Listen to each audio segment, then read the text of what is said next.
Hello viewers, welcome to my YouTube channel. আজ আমি ABTA 2023-24 ফিজিক্সের এসসি 139 পেজটি নিয়ে আলোচনা করব। তো শুরু করা যাক। দেখো, এমসিকিউ এসিকিউর প্রথম প্রশ্ন বলেছে যে একটি ক্ষুদ্র তড়িৎ দ্বিমেরুর জন্য একটি নির্দিষ্ট দূরত্বে দ্বিমেরুর অক্ষের উপর ও লম্ব সমদ্বিখণ্ডকের উপর প্রাবল্যের অনুপাত কী হবে। তো আমরা জানি যে দ্বিমেরুর অক্ষের উপরিস্থিত কোনো বিন্দুতে ক্ষেত্র প্রাবল্য আমরা যদি U1 ধরে নেই 2p/r³। পি এখানে দ্বিমেরু ভ্রামক। দ্বিমেরুর লম্ব সমদ্বিখণ্ডকের উপর প্রাবল্য কত হবে না p/r³। দুটোকে অনুপাত করে দিলে আমরা দেখতে পাচ্ছি 2, মানে অনুপাতটা কত হবে U1:E2 = 2:1, মানে অপশান সিটা এখানে ঠিক হবে। 2-এর দাগে বলেছে দেখো, R1 ও R2 ব্যাসার্ধের দুটি পরিবাহী গোলকের বিভব সমান, তাদের তড়িৎ আধানের অনুপাত চেয়েছে। কীভাবে বের করবে? আমরা জানি এটা ক্যালকুলেশন করলে যদি বিভবটা সমান করা যায় তাহলে Q1/Q2 সমান হবে C1/C2। আবার C1/C2 সমান কত হবে R1/R2, মানে এখানে অপশান এটা এখানে ঠিক হয়ে যাবে R1/R2। আচ্ছা, 3-এর দাগে বলেছে দেখো, প্রান্তীয় বিভব প্রভেদ অপরিবর্তিত রেখে একটি তারের দৈর্ঘ্য দ্বিগুণ করলে ইলেকট্রনের অনুপ্রবাহ বেগ কত হবে।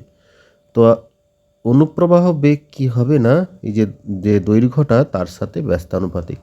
তাহলে এটা যদি প্রাথমিক হয়, দ্বিতীয় ক্ষেত্রে আমাদের ভিডি ড্যাশ সমান ব্যস্তানুপাতিক 1/L ড্যাশ। আবার এল ড্যাশ সমান কত বলেছে, দ্বিগুণ করা হয়েছে 2 × L। তাহলে ভিডি ড্যাশ বাই ভিডি যদি করা যায় তাহলে L/L ড্যাশ পাচ্ছি আমরা। আর এই যে মানটা দেখো আমরা এখানে পুট করে দিলাম, দিলে এখানে এল কেটে যাচ্ছে, পড়ে থাকছে হাফ। তার মানে এখানে ভিডি ড্যাশ সমান হচ্ছে হাফ অফ ভিডি, মানে কত হয়ে যাবে, অপশান বিটা এখানে ঠিক হবে, অর্ধেক হয়ে যাবে। 4-এর দাগে বলেছে দেখো, ভালো প্রশ্ন, যে ওয়েবার অ্যাম্পিয়ার মিটার ইনভার্স হলো কার একক। তাহলে এটাকে যদি একটু সিম্পলিফাই করা যায় তাহলে ওয়েবার সমান কত হবে, ভোল্ট ইন্টু সেকেন্ড। হ্যাঁ, এবারে আমরা জানি যে ভোল্টকে আমরা কীভাবে লিখতে পারি, joule per coulomb into second তো থাকছেই। আবার এই জুলটাকে যদি একটু সাজানো যায় তাহলে এখানে আমরা কিউটাকে আর সেকেন্ডটাকে যদি এদিকে নিয়ে চলে আসি তাহলে কিউ/সেকেন্ড, আধান বাই সেকেন্ড হচ্ছে এখানে কুলম/সেকেন্ড। তাহলে এখানে কুলম/সেকেন্ড আবার সমান কি, অ্যাম্পিয়ার। তাহলে ওয়েবার ইন্টু অ্যাম্পিয়ার। তার মানে দাঁড়াচ্ছে এখানে যে সমান, আমরা জানি যে সমান কত হয়, নিউটন ইন্টু মিটার, মানে বল ইন্টু সরণ। তাহলে এখানে নিউটন সমান কত হবে, J/M। তাহলে এখানে যে আমরা জুলের যে মানটা পেলাম ওয়েবার অ্যাম্পিয়ার, সেটা এখানে বসিয়ে দাও, দিলে দেখো এখানে ওয়েবার অ্যাম্পিয়ার মিটার ইনভার্স, মানে অ্যাকচুয়ালি এটা হচ্ছে বলের একক, অপশান সি নিউটন। আচ্ছা, এবারে 5-এর দাগে বলেছে 1 অ্যাম্পিয়ার তড়িৎবাহী একটি লুপের ক্ষেত্রফল বলেছে 10 সেন্টিমিটার²। এর চৌম্বক ভ্রামক কত হবে। তাহলে যদি আমরা স্কেলার মানটা বের করি, PM সমান হচ্ছে I/A। এখানে প্রবাহ মাত্রা বলেছে 1 অ্যাম্পিয়ার, কিন্তু ক্ষেত্রফল বলেছে কত, 10 সেন্টিমিটার²। তো এখানে যদি আমরা 10 সেন্টিমিটার²কে আমরা মিটার স্কোয়ারে নিয়ে যেতে চাই তাহলে 10 × 10⁻²²। তাহলে এখানে 10 × 10⁻⁴, মানে পড়ে থাকছে কত, 10⁻³ তো এটা যখন আমি এখানে গুণ করে দিচ্ছি তাহলে আসছে 10⁻³ ampere metre square. Option beta এখানে ঠিক হয়ে যাচ্ছে। আচ্ছা, 6-এর দাগে দেখো, 6-এর দাগে বলছে একটি ট্রান্সফরমারে গৌণ কুণ্ডলী ও মুখ্য কুণ্ডলীর পাক সংখ্যার অনুপাত 9:4। ইনপুট ক্ষমতা P হলে আউটপুট ক্ষমতা এবং ইনপুট ক্ষমতার অনুপাত কত হবে। তাহলে এই প্রশ্নে আমরা কিভাবে করব, দেখো, যে যদি আমাদের সমস্ত ক্ষয় উপেক্ষা করে দিই তাহলে ইনপুট ক্ষমতা হবে আউটপুট ক্ষমতা। তার মানে অপশান সিটা এখানে ঠিক হয়ে যাবে, যেহেতু আদর্শ ট্রান্সফর্মার মতো কাজ করছে তাহলে অপশান সিটা এখানে ঠিক হয়ে যাবে 1:1। 7-এর দাগে দেখো, বলেছে একটি পরবর্তী বর্তনীতে E সমান E0 sin ωt, বিভব প্রভেদ তার প্রবাহ মাত্রা বলে দিচ্ছে, এটা বর্তনীতে উৎপন্ন ক্ষমতা কত হবে। আমরা জানি EP সমান IRMS ইন্টু cos থিটা। তাহলে ERMS সমান হচ্ছে E0/√2 আর এটা হচ্ছে I0/√2, আর এখানে থিটার মান কত হবে, π/2। মানে cos π/2 মানে কত 0, তাহলে এখানে ক্ষমতা কত হবে 0। অপশান বিটা এখানে ঠিক হয়ে যাচ্ছে। 8 দাগে বলেছে, দেখো খুব সোজা প্রশ্ন এটা, মাইক্রোওয়েভ অতিবেগুনি ও অবলোহিত রশ্মির তরঙ্গ দৈর্ঘ্যের অনুপাত। আমরা জানি সবথেকে বেশি তরঙ্গ দৈর্ঘ্য হবে মাইক্রো, তারপরে অবলোহিত, তারপরে অতিবেগুনিটা উল্টো দিক থেকে সাজালে দেখো এইভাবে মাইক্রো গ্রেটার দেন অবলোহিত গ্রেটার দেন অতিবেগুনি, মানে অপশান বিটা এখানে ঠিক হয়ে যাচ্ছে। 9 দাগে দেখো, একটি প্রিজমের প্রতিসরাঙ্ক বলেছে √2, প্রতিসারক কোণ বলেছে 60 ডিগ্রি, ন্যূনতম চ্যুতিতে নিঃসৃত হলে একটি আলোক রশ্মির আপতন কোণ হবে কত হবে চেয়েছে, মানে এখানে জানতে চেয়েছে যে I1টা কত হবে। তাহলে আমরা জানি এটা মিউ সমান sine A plus delta m/2 by sine a/2 এর রিলেশান। এবার মানগুলো বসানো যাক। এ সমান কত বলেছে এখানে 60 ডিগ্রি, আর ডেল্টা এমটা আমরা জানি না, বের করবো, নাহলে আমরা I1টা পাবো না। আচ্ছা, এ সমান 60 ডিগ্রি বসানো হলো বাই 2, তো এটাকে যদি আমরা একটু সিম্পলিফাই করি, সাইন এটা কত হবে 30 ডিগ্রি, তাহলে সাইন 30 ডিগ্রি √2, আর এদিকে পড়ে থাকছে কত sine 60 degree plus delta M. এবারে সাইন 30 ডিগ্রির মান কত না হাফ, এখানে বললে আমরা পাচ্ছি 1/√2, তার মানে এখানে দাঁড়াচ্ছে এটা কত ডিগ্রি সাইন 45 ডিগ্রির মান। তাহলে এখানে এই সাইন হচ্ছে এটা, আর এটা সাইন হচ্ছে 45 ডিগ্রি, তাই দুটোকে আমরা এখানে সমান করলাম, তো সেখান থেকে ডেল্টা এম আমরা পাচ্ছি কত 30 ডিগ্রি। এবার I1 সমান কত হবে, যেহেতু ন্যূনতম চ্যুতিকোণে হয়েছে, তাহলে I1 সমান হবে a প্লাস ডেল্টা m/2, তাহলে এর মান 60 ডিগ্রি, ডেল্টা এম বেরিয়েছে 30 ডিগ্রি বাই 2 মানে 45 ডিগ্রি, অপশান বিটা এখানে ঠিক হবে।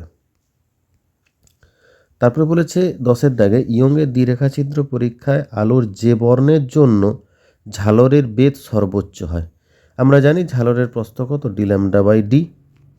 তাহলে এবার ঝালর প্রস্থ দেখতে পাচ্ছি আমরা তরঙ্গ দৈর্ঘ্যের সাথে সমানুপাতিক, তাহলে যার তরঙ্গ দৈর্ঘ্য বেশি হবে তার ঝালর প্রস্থ বেশি হবে, অপশান এ লালের তরঙ্গ দৈর্ঘ্য বেশি, তাহলে এর প্রস্থ বেশি হবে, তাহলে অপশান এটা এখানে ঠিক হয়ে যাবে। 11 দাগে বলেছে, হাইড্রোজেন পরমাণুর আয়নন শক্তি হচ্ছে 13.6 ইলেকট্রন ভোল্ট, n=2 কক্ষপথে ইলেকট্রনের স্থিতিশক্তি কত হবে। তাহলে আমরা জানি n তমের জন্য কত -13.6/n² ইলেকট্রন ভোল্ট, n=2 বসালে E2 সমান হচ্ছে -13.6/2², মানে -13.6/4, মানে টোটাল শক্তিটা আমরা পাচ্ছি -3.4 ইলেকট্রন ভোল্ট। তাহলে স্থিতিশক্তি কত হয় আমরা জানি 2 ইন্টু মোট শক্তি এক্ষেত্রে, তাহলে 2 ইন্টু -3.4 মানে -6.8 ইলেকট্রন ভোল্ট, জাস্ট 2 দিয়ে গুণ করে দিলে পেয়ে যাচ্ছি, অপশান এটা এখানে ঠিক হচ্ছে -6.8 ইলেকট্রন ভোল্ট। 12 দাগে দেখো, একটি আলোকীয় তড়িৎ রশ্মি ঘনমাধ্যম থেকে লঘু মাধ্যমে গেল, মাধ্যম দুটির সংকট কোণ সি, রশ্মিটির সর্বাধিক চ্যুতিকোণ কত হবে। খুব ভালো প্রশ্ন, এটা আসে প্রায়, যে লঘু মাধ্যম ঘনমাধ্যম, তার লঘু মাধ্যম থেকে ঘনমাধ্যমে গেছে, সর্বাধিক চ্যুতি কখন হবে যখন এটা সংকট কোণে যাবে। তাহলে এক্ষেত্রে তার চ্যুতিকোণটা কত হবে না, আলোটা যদি সোজাসুজি যেত তাহলে কোন দিক দিয়ে বেরিয়ে যেত, সোজাসুজি বেরিয়ে যেত, কিন্তু দেখা যাচ্ছে এই বিভেদ তল ঘেঁষে যাচ্ছে, তার মানে এই কোণটা হচ্ছে চ্যুতিকোণ। তাহলে এই চ্যুতিকোণের মান কত হবে না, টোটালটা যদি আমার এইটা যদি সি হয় তাহলে এই দিকটাও সি হবে, তার মানে এখানে বোঝা যাচ্ছে ডেল্টা সমান হচ্ছে টোটালটা কত π/2 মাইনাস সি, তাহলে অপশান ডিটা এখানে ঠিক, অপশান সিটা এখানে ঠিক হচ্ছে π/2 মাইনাস সি।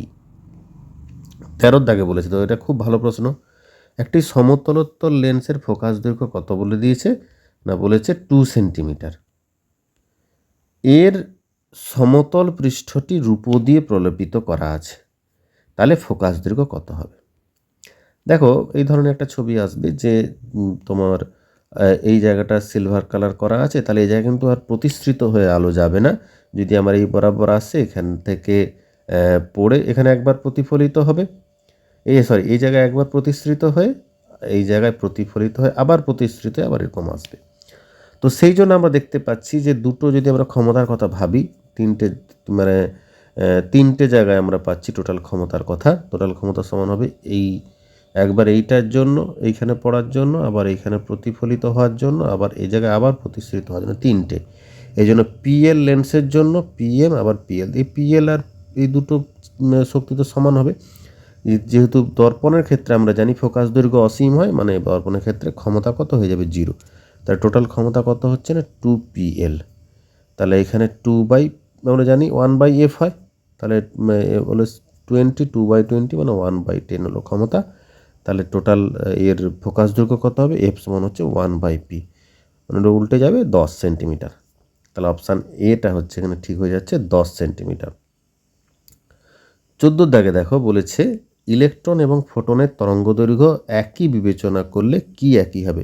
আমরা জানি পি সমান h/ল্যামডা, মানে এখানে ভরবেগ একই হবে, অপশান এটা এখানে ঠিক হবে। আচ্ছা দেখো, এইচ উচ্চতায় টিভি টাওয়ার দ্বারা সর্বোচ্চ কতটা দূরত্ব পর্যন্ত সম্প্রচার সমানুপাতিক হবে, কোন রাশির সাথে তা সমানুপাতিক হবে।